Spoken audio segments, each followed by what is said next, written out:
Je vous dis merci d'avoir choisi la grande fréquence qui est cette fréquence des éclairés à travers l'émission Debout Congolais. Merci de nous faire confiance depuis la République démocratique du Congo. Merci de nous faire confiance depuis le monde entier pour partager les nouvelles de la République démocratique du Congo et du monde entier. Certainement, vous êtes bel et bien les bienvenus et vous êtes sur la fréquence des éclairés. Votre présentateur s'appelle Justice Mochamessou, comme vous le voyez en bas de votre écran.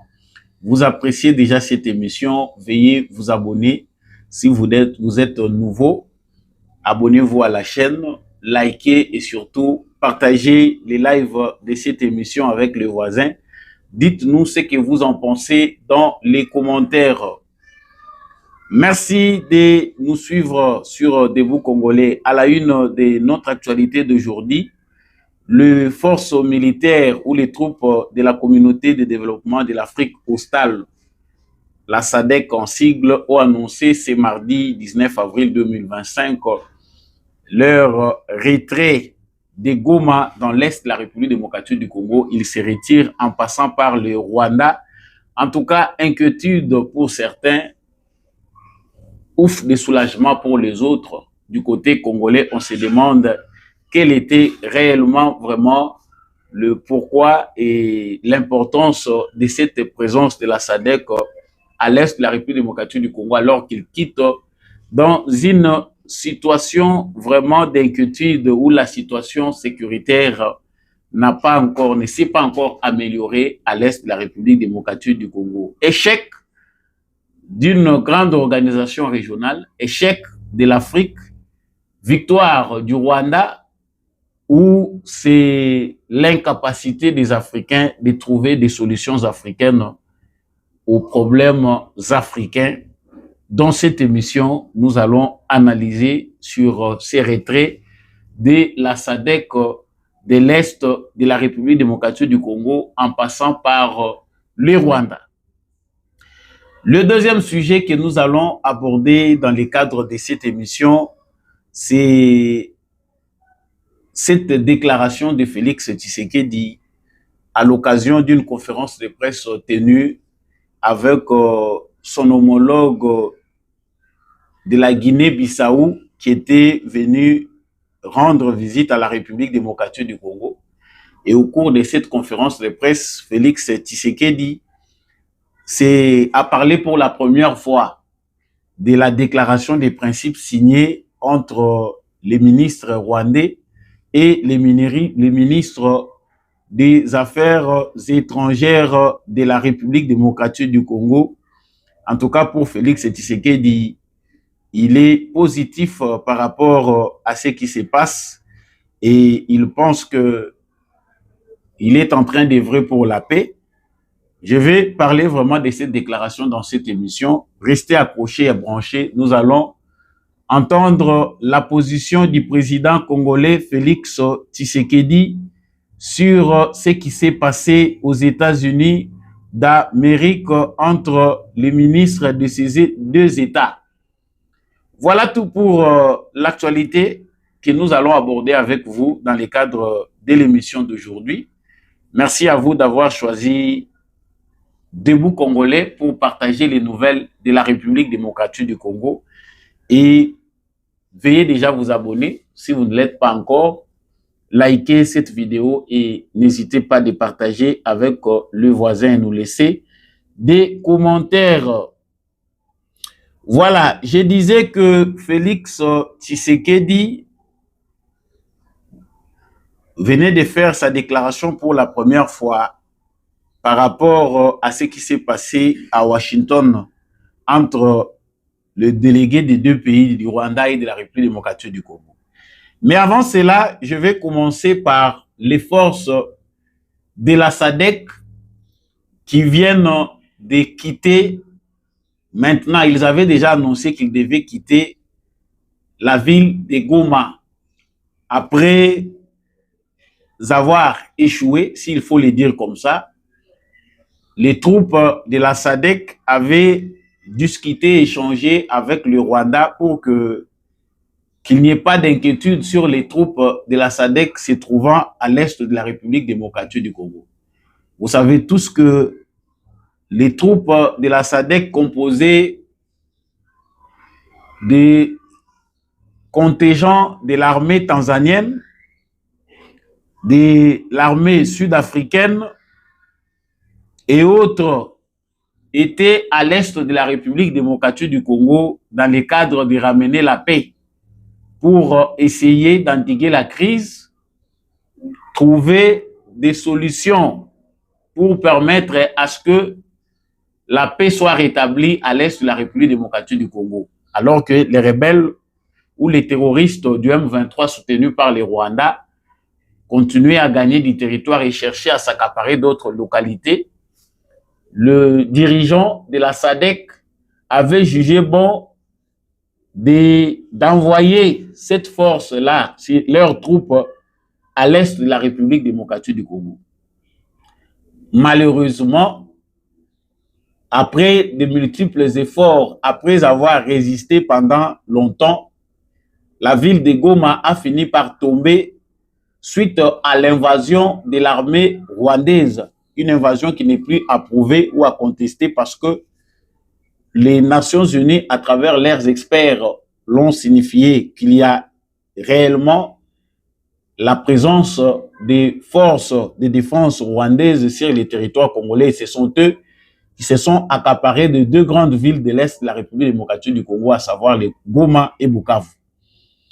Mais ici, parce qu'on parle des troupes de la SADC, le mouvement terroriste, de par la décision prise par le gouvernement congolais M23, qui aujourd'hui est à 90%, la force principale de ces mouvements, c'est l'armée rwandaise, avait donné un ultimatum à l'armée ou aux forces de la SADC de quitter Goma.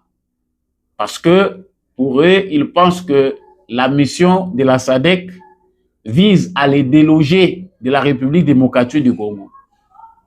Et pour eux, aussi longtemps que les forces de la SADC seraient dans la ville de Goma, ça serait pour eux une menace. Donc les forces de la SADC représentaient une menace, vu déjà qu'ils se sont déjà affrontés à maintes reprises. Et cette position-là aussi, c'est la position du Rwanda, qui s'était attaqué depuis le début de cette année à l'Afrique du Sud, parce que l'Afrique du Sud avait essayé de faire pression pour que le président rwandais recule un peu par rapport à sa démarche belliqueuse vis-à-vis de la République démocratique du Congo.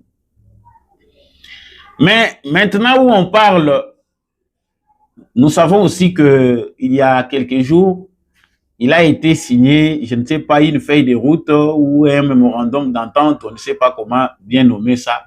Un accord avait été trouvé entre les responsables de la SADC et ceux du mouvement M23. Ils avaient signé que la SADC, les troupes de la SADC devaient se retirer de la ville de Goma. Et il est aussi clair ici de savoir que l'aéroport de Goma, c'est les troupes de la SADC qui s'étaient engagées pour la réhabilitation des installations et autres qui étaient endommagées après l'invasion de l'armée rwandaise. Maintenant, ici, ce qui est vrai, comme vous le voyez dans ces images, c'est que les troupes de la SADC ont finalement décidé de partir. Et cette décision qui est devenue effective s'est faite aujourd'hui, le 29 avril 2025, où ils quittent par les Rwandais. Les camions que vous voyez dans les images se dirigent vers les Rwandais pour sortir par la Tanzanie.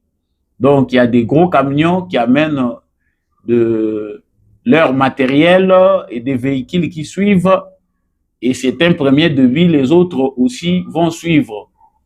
Même si on ne sait pas avoir le nombre ou les chiffres exacts des militaires qui quittent Goma pour retourner chez eux, c'est-à-dire les troupes de la SADC, on sait désormais que les restes de troupes de la SADC sont en train d'évacuer Goma. Ceci est en train de se passer pendant que des crimes horribles et ignobles se passent à l'est de la République démocratique du Congo. La SADC, comme je venais de le parler, c'est une grande organisation régionale qui pèse aussi dans les décisions. Elle avait pris position pour ramener la paix à tout prix. Mais là, ils partent dans un moment crucial. Qui de se poser la question? Et c'est l'échec de cette organisation et c'est l'échec de l'Afrique de trouver des solutions à l'africaine ou aux problèmes africains. En tout cas, ce qui est clair ici, c'est que la réalité de la République démocratique du Congo dépasse la maturité des leaders africains. Pour la plupart, je ne dis pas tous, on sait qu'il y a des leaders africains, de présidents africains qui s'inscrivent dans la nouvelle vision d'une Afrique libre, une Afrique indépendante, une Afrique qui va proposer ses propres solutions aux problèmes dont elle fait face. Mais on est encore très loin de ce que veulent les Africains d'aujourd'hui, c'est-à-dire que l'Afrique soit indépendante dans tous les domaines. Pour ce qui est de l'Est de la République démocratique du Congo, on vient là de voir l'illustration de l'incapacité des Africains à trouver des solutions qui leur sont propres. Vous verrez que, vous voyez même en ce moment, pendant qu'on est en train de parler de ces troupes, c'est ailleurs, on parle maintenant du problème congolo-rwandais. Ça se passe aux États-Unis d'Amérique, ça se passe à Washington, ça se passe à Doha. Parce que les Africains eux-mêmes n'ont pas été capables de s'imposer pour trouver des solutions face à cette tragédie qui sévit à l'est de la République démocratique du Congo. J'en ai parlé dans les émissions passées. Et aujourd'hui, nous envoyons l'illustration parce que certains vont dire, voilà, c'est un peu trop dire que les Africains ont échoué. Oui, il y a des démarches, certes, de paix. Parce que l'Afrique a toujours été derrière les solutions qui viennent de l'extérieur du continent africain. Soit c'est l'Europe qui propose, soit c'est l'Amérique, et l'Afrique va suivre, va emboîter les pas. Et c'est ce qu'on est en train de voir. Les voix qu'on voit s'élever partout de la communauté internationale sont pour la plupart des initiatives venant de l'Europe et des États-Unis d'Amérique. Et l'Afrique va suivre après. Ça, c'est écœurant pour les Africains qui veulent d'une Afrique indépendante. Le problème congolais, le problème à l'est du Congo est plus profond dans ses ramifications que les Africains ne peuvent pas apporter des solutions. Vu le contexte actuel. On est passé Nairobi, Luanda, pour parler du problème congolais. L'Union africaine a choisi un médiateur. Ils ont tout fait, mais ils ont été incapables de dire à Kagame en face que nous sommes en Afrique, nous sommes panafricains, nous voulons la paix pour le développement, nous voulons la sécurité. Tu dois cesser avec ton ingérence dans les affaires d'un autre État. Tu dois respecter les droits internationaux. Quand on voit des déclarations qui semblent joindre la réalité ou parler concrètement de la réalité en face, ce sont des déclarations qui viennent de l'Europe ou encore de l'Amérique ou encore d'autres continents. C'est là où les gens élèvent la voix pour dire que l'intégrité territoriale de la République démocratique du Congo est indiscutable et la souveraineté nationale doit être respectée. Mais en Afrique, on ne fait que des détours pour finalement suivre ce que sont les déclarations de l'Union européenne. Est-ce que les dirigeants congolais, les dirigeants africains sont fiers ou ceux de la SADC après un moment de crise, de guerre verbale entre le Rwanda et l'Afrique du Sud et tous les autres pays qui étaient concernés? On a assisté à une accalmie.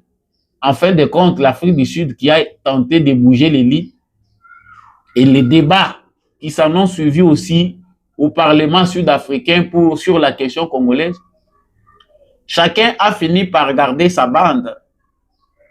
Tous les pays africains ont fini par comprendre que les problèmes du Congo, ce n'est pas à eux d'apporter les solutions. Ils doivent travailler pour leur propre compte. Et les Congolais n'ont que les yeux pour pleurer. Est-ce que c'est vraiment compréhensible qu'à ce stade, au stade actuel, où on massacre les Congolais, où la ville de Goma est une ville martyre, la ville de Bukavu, on massacre, on tue. Les rebelles soutenus par une armée étrangère connue, l'armée rwandaise, continuent à massacrer, torturer, violer les femmes à l'est de la République démocratique du Congo. Mais la SADC décide, sous pression du Rwanda et du mouvement M23, de retirer ses troupes de Goma. C'est de là qu'on devait voir la volonté. Si le Rwanda doit, oui ou non, respecter les principes ou les valeurs qui fondent les organisations internationales. On n'a pas vu, parce que la SADC devait dire, voilà, nos troupes restent là. Si le Rwanda veut s'imposer et s'attaquer à nos troupes, nous allons nous unir au niveau international pour voir ce qui va se passer ou imposer des sanctions. Malheureusement, le Rwanda a eu raison sur la SADC, le Rwanda a eu raison sur toutes les organisations régionales et l'Union africaine, et ça se joue maintenant aux États-Unis d'Amérique.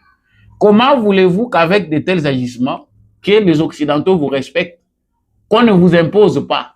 Parce que si ici, au niveau africain, il y avait des solutions qui se sont, qu'on avait imposées et au Rwanda et à la République démocratique du Congo, peut-être que les Européens et les Américains devaient observer, ils n'auront plus le temps de venir s'ingérer. Mais malheureusement, les Africains ne sont pas au centre des initiatives.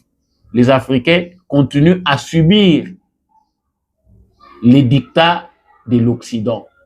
Jusqu'à quand même des pays émergents comme l'Afrique du Sud ne sont pas capables aujourd'hui de s'imposer pour trouver des solutions à un seul pays africain. Ça, c'est un défi majeur. Hein. C'est un grand défi. En tout cas, pour tous ceux qui nous suivent à travers le monde, les Africains aspirent à leur indépendance, aspirent au développement, à la sécurité. Ils ne veulent plus qu'on les impose quelque chose, mais il faut encore du travail pour ça, pour arriver là. Parce qu'ici, clairement, on voit que les dirigeants africains ont beaucoup peur d'être à l'initiative pour juste seulement ramener la paix même dans un seul pays, en Afrique, sans compter sur les autres continents ou les pays phares qu'on a l'habitude de voir. Donc, moi, je suis très déçu de voir ce qui se passe à l'est de la République démocratique du Congo. Le départ des troupes de la SADC démontre clairement que l'Afrique a aussi échoué. Parce qu'on ne peut pas laisser comme ça un peuple en danger, même s'il y a des initiatives de l'autre côté pour tenter de ramener la paix ou des initiatives qui sont prometteuses. On ne peut pas laisser la population à la merci d'un mouvement terroriste. Ils sont terroristes parce qu'ils massacrent, ils pillent, ils violent. On a des rapports des Nations Unies qui sont sur la table qui démontrent clairement la responsabilité du mouvement M23 dans des crimes perpétrés, que ce soit à Kichiché, à Goma ou partout. On viole, on massacre, on tue. Que fait l'Union africaine? Et vous voulez qu'avec de tels agissements, qu'on puisse vous respecter? J'entre dans le deuxième point, qui est aussi plus important ici, c'est la position que vient de prendre le président de la République démocratique du Congo face à ce qui se passe à Washington et à Washington, je dirais, parce que à Washington, il y a eu cette signature de la déclaration des principes, mais signature qui n'a pas encore jusque-là apaisé les tensions sur terrain, parce que la partie rwandaise n'a pas encore l'intention de vouloir bien œuvrer pour la paix. Les voix ne concordent pas. La déclaration des principes a des bases claires sur ce que doivent respecter les deux parties. Mais les Rwandais ne semblent pas encore vraiment bien engagés dans l'affaire pour que la paix revienne à l'est du Congo. Félix Tshisekedi, au cours d'une conférence de presse lors de la visite du président du Guinée-Bissau dans son pays, a répondu à une question par rapport à ce qui s'est passé aux États-Unis entre la ministre des Affaires étrangères du Congo et son homologue rwandais, la déclaration de principe. Il a dit c'est un pas dans la bonne direction. D'ailleurs, je vous laisse les suivre et puis nous revenons. Alors, à propos de cette déclaration de principe, vous le dites, c'est une déclaration de principe, c'est vrai, c'est un pas dans la bonne direction, la direction que j'ai toujours souhaité imprimer dans mon pays. Et cet engagement, je l'ai pris devant mon peuple et je le tiendrai jusqu'au bout. Je ramènerai la paix, mais la paix véritable et définitive. Après ce que vous êtes en train de voir, il n'y aura plus de problème d'instabilité en République démocratique du Congo. Ça, c'est mon vœu et mon serment à la fois. Et je n'en dirai pas plus, vous comprendrez pourquoi, parce que évidemment, je respecte les initiatives prises par nos partenaires. Je vous donne simplement rendez-vous le jour où cette paix deviendra réalité. Voilà, je vous remercie. Excellence, monsieur. Voilà, là vous venez de l'écouter de ses propres mots. Il est optimiste par rapport à ce qui se passe. C'est un pas dans la bonne direction. La paix véritable et définitive va venir avec lui, comme il l'a promis. C'est un serment, c'est un vœu qui est fondé sur son serment aussi. Il rassure encore aux Congolais qu'il va ramener la paix, mais pas une paix qui va encore faire que les choses redeviennent encore comme avant, mais une paix définitive, selon ses propres mots, comme vous venez de les suivre. Donc, on sent un vent d'optimisme de la part du président congolais Félix Tshisekedi. Il a l'assurance, quand il parle, il assure.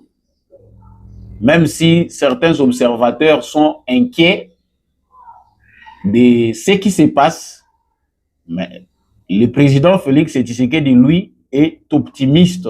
Il sait que c'est un début, il reste optimiste et sait que c'est un pas vers la bonne direction. Mais on voit aussi ses réserves, tout en sachant comment le Rwanda a sapé plusieurs efforts qui ont été fournis pour essayer de ramener la paix. Il faut savoir que le président Tshisekedi, c'est quelqu'un épris de paix. Naturellement, c'est quelqu'un qui aime bien la paix et qui n'aime pas la guerre.